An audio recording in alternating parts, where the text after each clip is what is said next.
Where have I been as of late? Not making videos about the Bruins at all. Sorry guys, I apologize.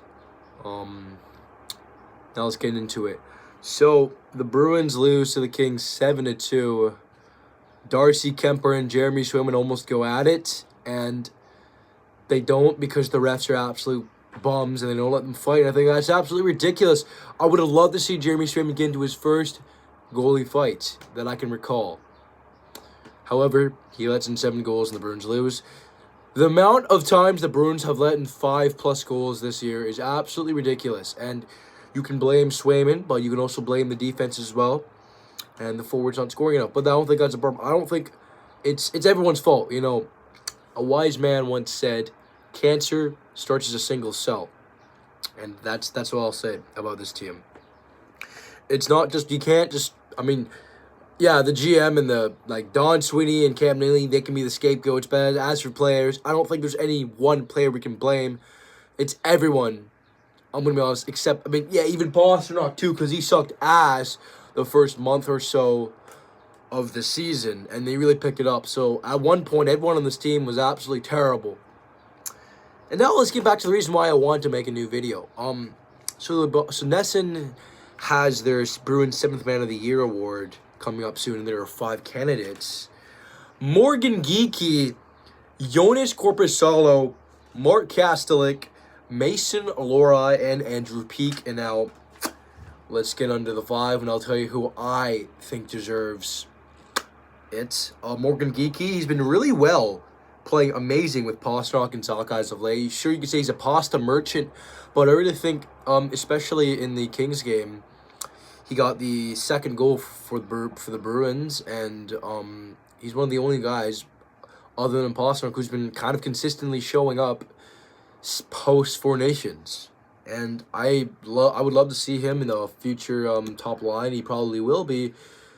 And I love Geek Squad. Next up, Jonas Korpisalo. Honestly, in my opinion, I think he's a pretty reliable backup who, honestly had really low expectations coming into this season. And, goalie Bob turned him into an amazing backup, honestly. If I wanted a reliable backup, it'd be Jonas Korpisalo. Even though a lot of Bruins fans are bitching about him being inconsistent, I think he's being pretty consistent. He's just been really unlucky.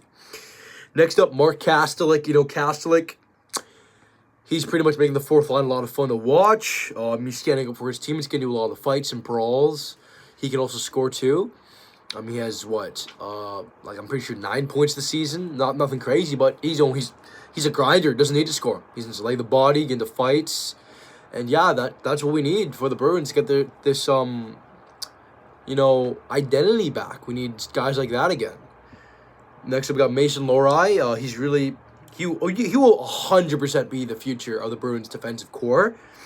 And there's only up from here. Even though Lohrei can sometimes be a mystery defensively, offensively he's been pretty great too. And honestly, sure, he's not been playing great, but he's still young. He was born in 2001, so he's 24 years old. So he's only up from here, as I said before, and he's gonna be great. I can tell you that much. Will he be a Norris Trophy winner, best defensive or best defenseman? No. Honestly, I think that's his ceiling. He could definitely win the James Norris Memorial Trophy, but realistically, I don't think so. But his ceiling's definitely there. And finally, Andrew Peeke. He's a steady defenseman who has been holding down the fort while Hampus Lindholm, Charlie McAvoy have been out, and since the Bruins traded Brandon Carlo, Andrew Peeke has had his career high in points this season with, I'm pretty sure, 14.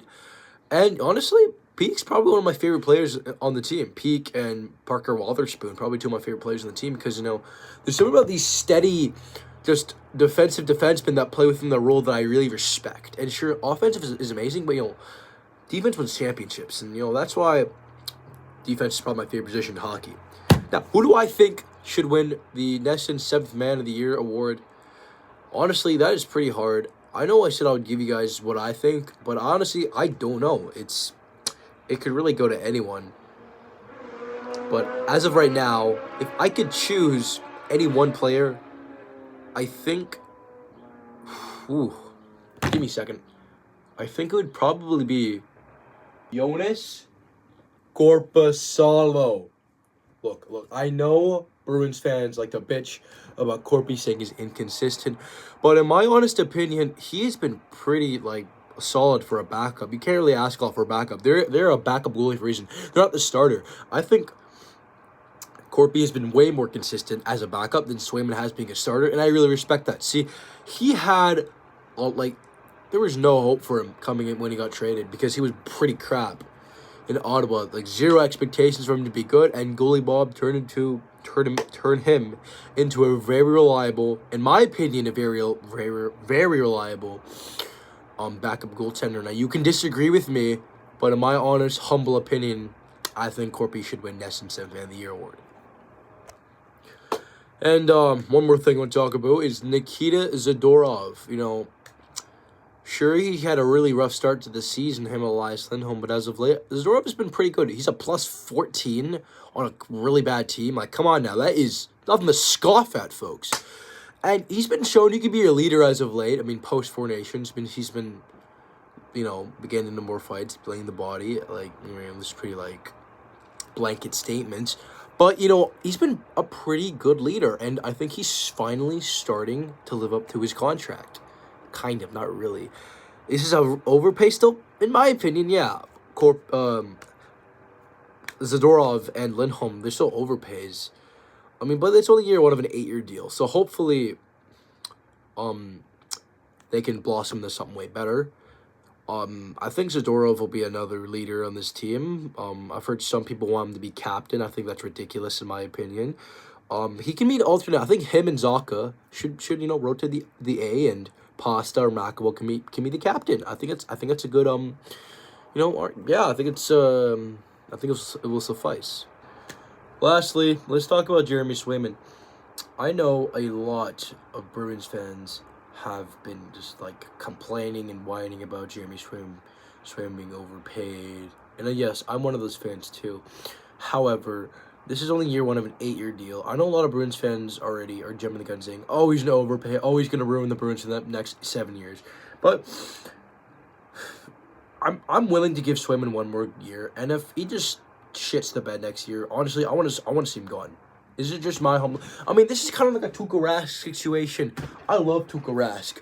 But when he played like crap, every Bruins fan let him hear it. And when he played amazing, every Bruins fan let him hear it. I think it's like Swayman too. However, in my opinion, I think Swayman playing bad is worse than Rask playing bad. You know what I mean? I think Tuukka's floor is way better than Swayman's floor. And his ceiling is still way better than Swayman's ceiling. I'm basically saying I miss Tuukka Rask. However, I think I'm still very optimistic with Jeremy Swayman. As I said before, I'll give him one more year. Hopefully he can, you know, fix it and lead the Bruins to another amazing playoff run. Murat Konstantinov, Henry Yokiharu, these guys got bright futures in Boston, I'll tell you that much. Konstantinov, well, he's only, 22 years of age, still got a bright future. I like him so far as a Bruin. Hopefully the Bruins keep him. Same with Henry Yokiharu, he's been pretty solid in the blue line. Absolutely fleeced Buffalo getting him, and hopefully these two can stay in Boston. I especially like Murat Konstantinov because, he has a very cool name. And, because, like, he's young, and I really like these young prospects because, you know, as much as the Bruins have been great for the past, 20 or so years, it's nice to see a team rebuild. And, you know, as much as I'm sad that the Bruins are crap now, I like seeing them rebuild and see all these new fun, like, players they got. So hopefully Konstantinov can be something special in Boston because I'm really rooting for him. Have I given up on the Bruins? No. Just because I haven't made any videos doesn't mean I've given up on them. Honestly, I've been thinking maybe I'm going to stop doing game recaps, and I'll probably just do weekly recaps. I think it's more easier for me. And I know you guys don't get a new video every other day, but I think a weekly recap will be way better, and the production quality will probably be better. So I think starting next season, I'll be doing that, just weekly recaps for the Bruins. I know you guys probably miss the daily recaps, but I think this new you know, form of video being weekly would be way better, and as I said before, it'll be better quality. It won't be like half-assed. And yeah.